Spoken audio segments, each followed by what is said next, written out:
បាទសួស្តីបាទបងប្អូនទាំងអស់គ្នាបាទជាពិសេសបងប្អូនសិស្សានុសិស្សទីរាប់អានបាទជួបគ្នាសារជាថ្មីទៀតហើយបាទជាមួយខ្ញុំបាទ Sitha ដដែលបាទឥឡូវយើងចូលមកដល់ unit 30 ដដែលប៉ុន្តែនៅក្នុង lesson 2 បាទអញ្ចឹងយើងចូលក្នុងមេរៀនទាំងអស់គ្នាបាទនេះគឺ lesson 2 បងប្អូនមើលរូបភាពបាទកាល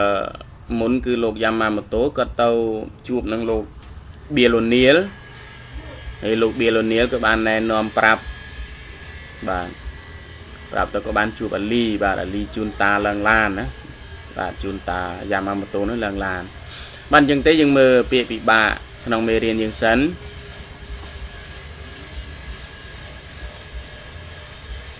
អត់មានពាក្យពិបាកទេបនបាទនេះពាក្យបន was born បាទប្រែថាកើតបាទបានកើតបាទណាទៀត pretty គឺយើងចេះហើយ quiet គឺស្ងាត់ចឹងនិយាយថាវាស្ងាត់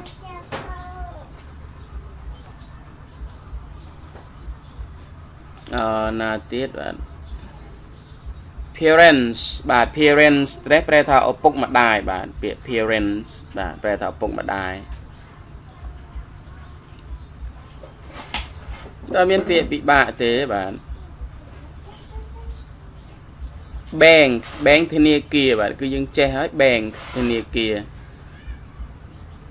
បាទអញ្ចឹងយើងអានតែម្ដងទៅបាទដូចអត់មានពាក្យពិបាកទេបាទអញ្ចឹង Bill ក៏ថា Ali the next bus will be here any minute លោក Yamamoto I'm going to the Japanese garden Ali are you Japanese I'm from Iran I was born in Japan Alida I went to the Japanese garden last week did you yes it's very pretty my mother liked it very much I think it's too quiet dear but I'll go with you if you want thank you but if you come with me your parents won't know where you are if you wait I'll tell my parents where I'm going. You are a good boy. Maybe some other time. Do you come here a lot? I'm here every afternoon. My father works in that bank. That's my friend, Mr. O'Neill, the ice cream man. Here's the bus. Goodbye, Ali, and thank you. បានចឹងពាក្យពិបាកក៏អត់មានច្រើនដែរហើយបងប្អូនក៏សង្ឃឹមថាបងប្អូនអានទាន់ដែរបាទអញ្ចឹងមកឲ្យខាត់ពេលវីដេអូនេះគឺយើងប្រើរយៈពេលខ្លីទេបាទ 5-6 នាទីអីប៉ុណ្ណោះឯងបាទតែយើងប្រែតែម្ដងទៅបាទអញ្ចឹង Bill គេថា Ali the next bus will be here any minute ថា Ali ឡានបន្ទាប់មកទៀតនឹងមកដល់ទីនេះគ្រប់ពេល any minute ណាគេថាគ្រប់នាទីអញ្ចឹងគេថាគ្រប់ពេលអីចឹងទៅណាអាលីឡានក្រោយមកទៀតឬក៏ឡានបន្ទាប់មកទៀតនឹងមកដល់ទីនេះគ្រប់ពេលឬក៏បន្តិចទៀតនេះអីចឹងទៅណាលោក Yamamoto ក៏ថា I'm going to the Japanese garden ថាខ្ញុំនឹងទៅសួនរបស់ជប៉ុនបាទសួនឧទ្យានជប៉ុនអាលីសួរថា Are you Japanese I'm from Iran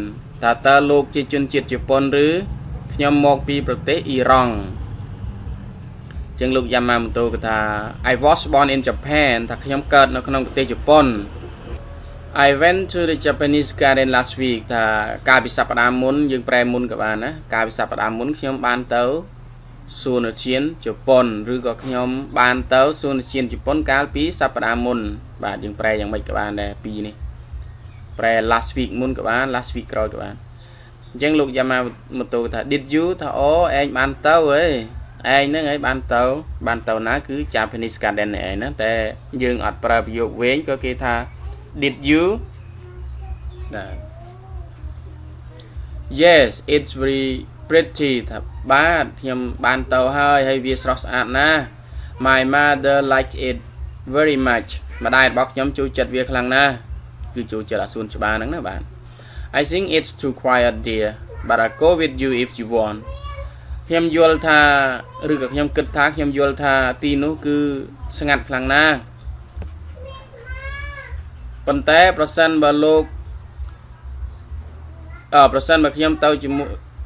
បាត់ I'll go with you if you want ថាខ្ញុំប៉ុន្តែខ្ញុំនឹងទៅជាមួយលោកប្រសិនបើលោកចង់ឲ្យទៅណាបាទបើសិនចង់ឲ្យខ្ញុំទៅជាមួយ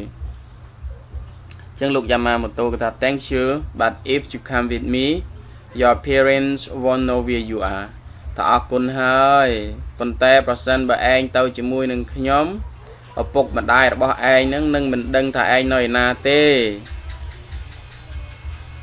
if you wait I'll tell my parents where I'm going ថាប្រសិនបើលោកតារងចាំខ្ញុំនឹងទៅប្រាប់ឪពុកម្ដាយខ្ញុំថាខ្ញុំនឹងទៅឯណា You are a good boy maybe some other time ថាឯងជាក្មេងល្អណាស់ប៉ុន្តែប្រហែលជាចាំថ្ងៃក្រោយចោះ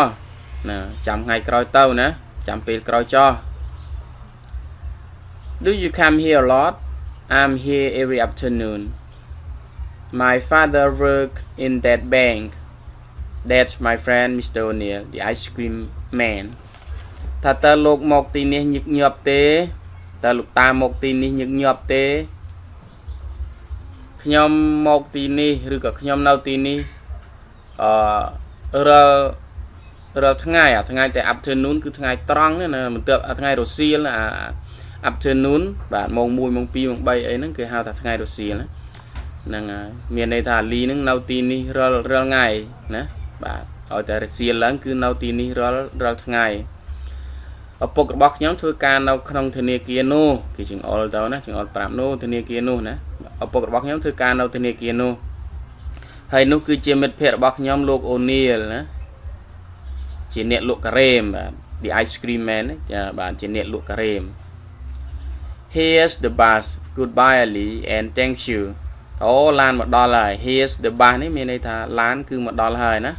ឡានមកដល់ទីនេះហើយឡានគឺមកដល់ទីនេះហើយលីហើយណាលីហើយអរគុណផងដែរណាលីហើយលីអរគុណបាទអញ្ចឹងក្នុងការសន្ទនានេះអត់ពិបាកប្រែទេសង្ឃឹមតែបងប្អូនអាចយល់បានច្រើនព្រោះស្រួលប្រែដែរអត់មានពាក្យពិបាកអីច្រើនទេណាបាទប៉ុន្តែបើសិនណានៅតែមានចម្ងល់ឬក៏មានសំណួរអីកន្លែងណាបងប្អូនអាច comment ខាងក្រោមវីដេអូនឹងបានបាទអរគុណបាទសម្រាប់ការទស្សនាវីដេអូតាំងពីដើមរហូតដល់ចប់បាទសម្រាប់ពេលនេះខ្ញុំបាទស៊ីថាសូមអរគុណសូមជម្រាបលាបាទ